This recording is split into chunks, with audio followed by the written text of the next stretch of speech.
Hello students, welcome to Smart World, a school of complete education. Today we will be doing chapter 17 from English, that is Stone Soup.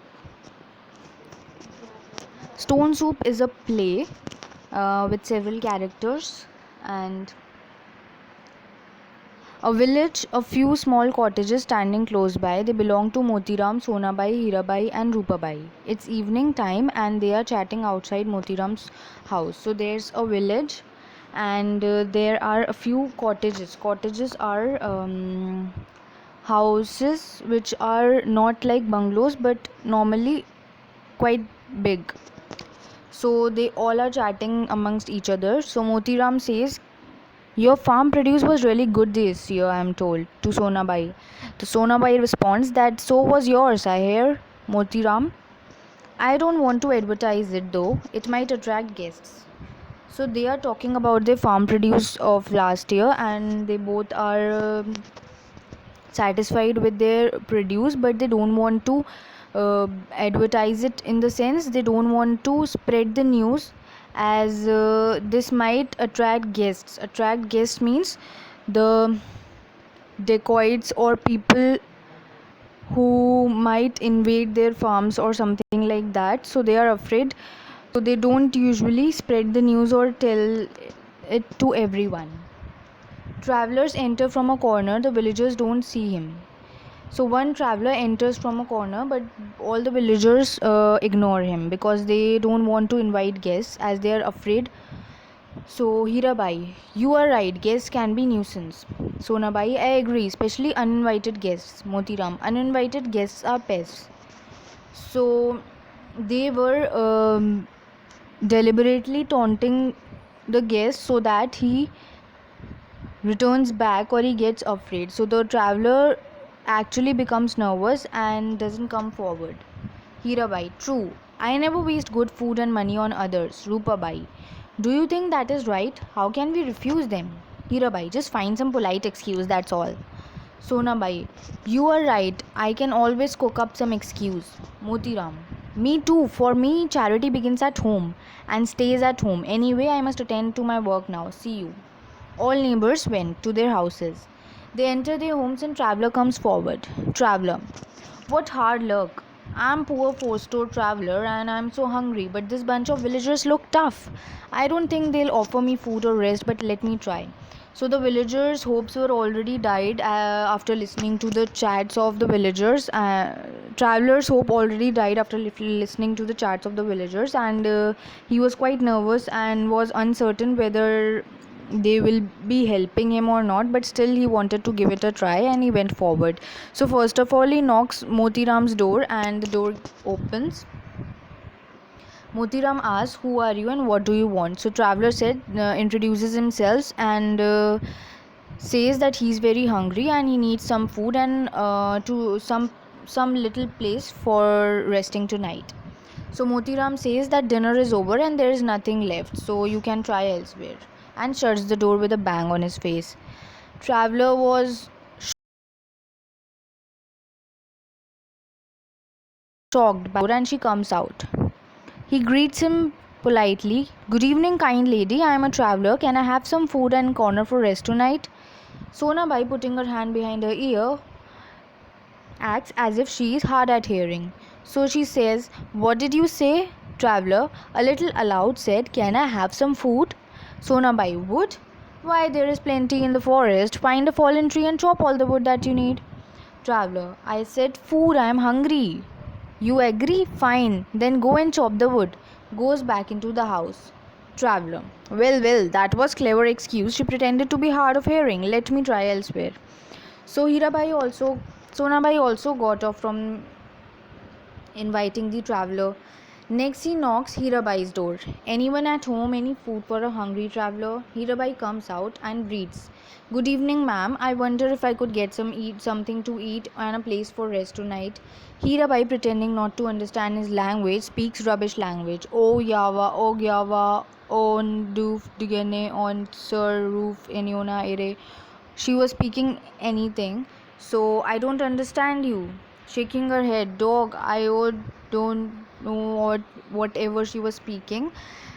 goes back inside, leaving the traveler bewildered. So the traveler was shocked by seeing what gibberish she was talking all, and but still he did not stop and knocks onto Rupabai's door, and she comes out.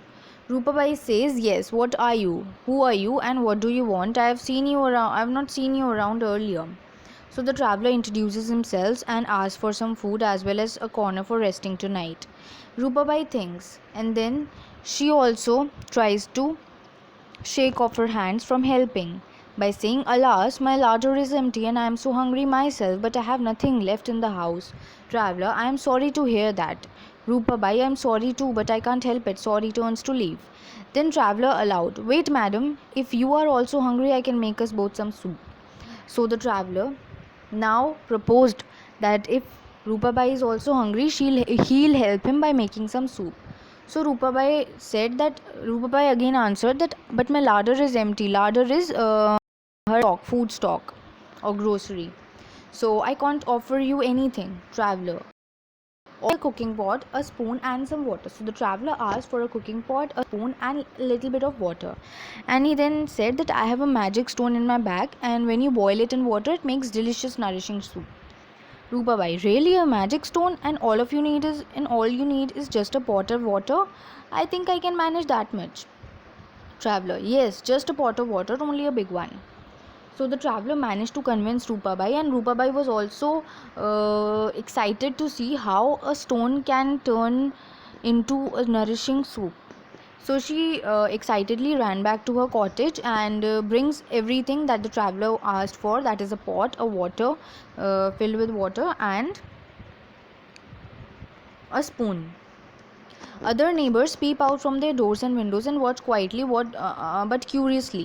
Rupabai comes out with a big pot. Rupabai, "Here's your pot of water." Traveler thanks her and asks her to just wait and watch. Now he puts the pot on fire, takes out a stone from his pocket and drops it in the pot. Rupabai, "A magic stone that makes a soup? I can hardly believe this."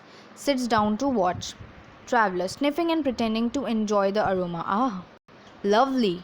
It's going to be really delicious." To Rupabai, "If only we had 1, 2 potatoes to add.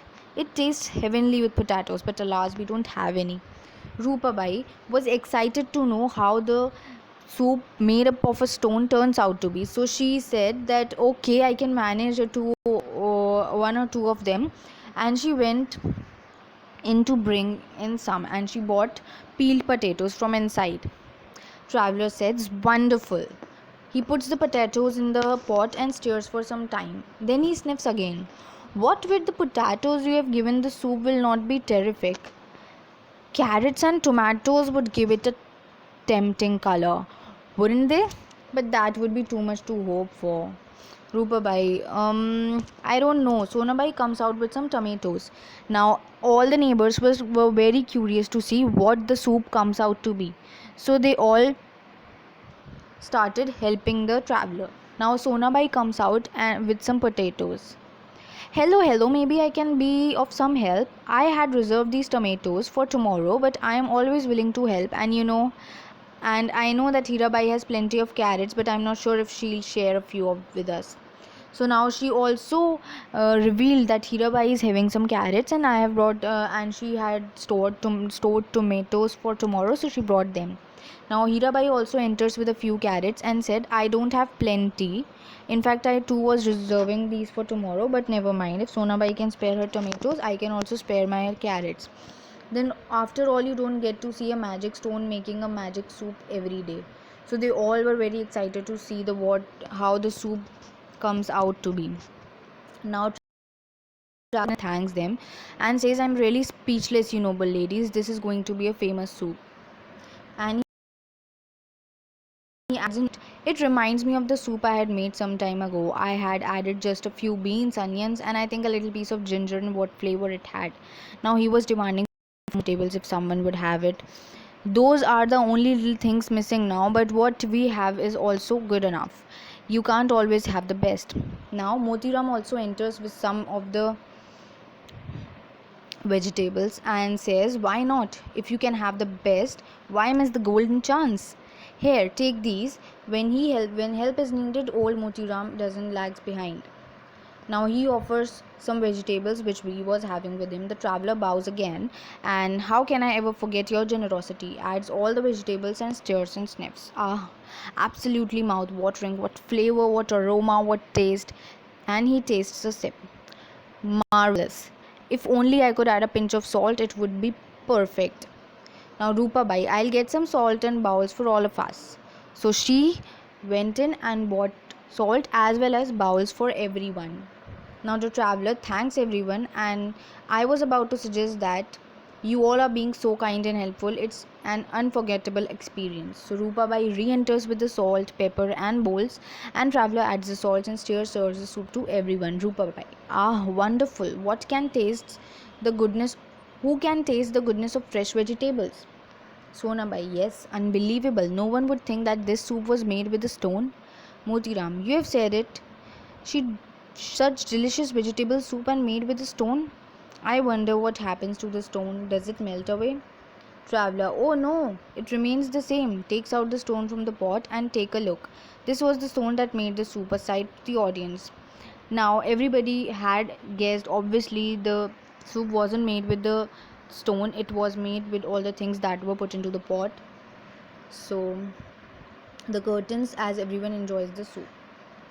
So this was a basically what should we say, a fiction where when everybody wasn't ready to help and they weren't ready to invite any traveler or any outsider in their village, but due to the cunning and clever behavior of the traveler, although he didn't had any bad intentions,